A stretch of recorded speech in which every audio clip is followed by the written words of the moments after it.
মেঘলা মেঘলা কি হয়েছে? রিক্সা মিষ্টি নিয়ে আসুন, সুখবর আছে, আপনাদের সংসারে নতুন অতিথি আসতেছে। মেঘলা, তুমি তো মা হতে যাচ্ছ।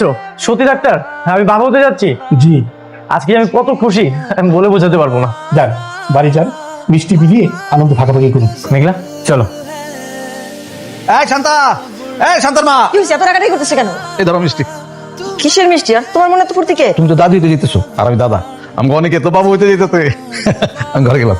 আমার সঙ্গে অনেক ভাইয়ের বিয়ে হবে, এই স্বপ্ন দেখতে দেখতে অনেক ভাইয়ের বউয়ের বাচ্চা পর্যন্ত হয়ে যাচ্ছে মা। ওই বাচ্চার জন্ম হইব না। জন্ম হবে না মানে? ওই বাচ্চা জন্ম হওয়ার আগে পেটের মধ্যে শেষ করে দিব। নিবাইসা থাকতে ওই বাচ্চা কোনোদিনও পৃথিবীর আলো দেখতে পারবো না।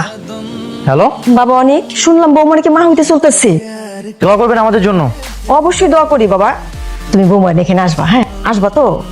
কি বলবো? বলো কালকে যাবে। কাল আসবো আমরা। আচ্ছা বাবা।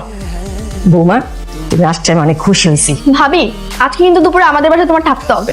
না গো, আজকে না থাকতে পারবো না। মেঘলা তুমি একদমই চিন্তা করো না তো, আমি অফিস থেকে আসার সময় তোমাকে নিয়ে যাবো। শান্তা একটা দেয় তো। আমি কিন্তু ওয়াশরুমে আসছি। দুধ কেন মা?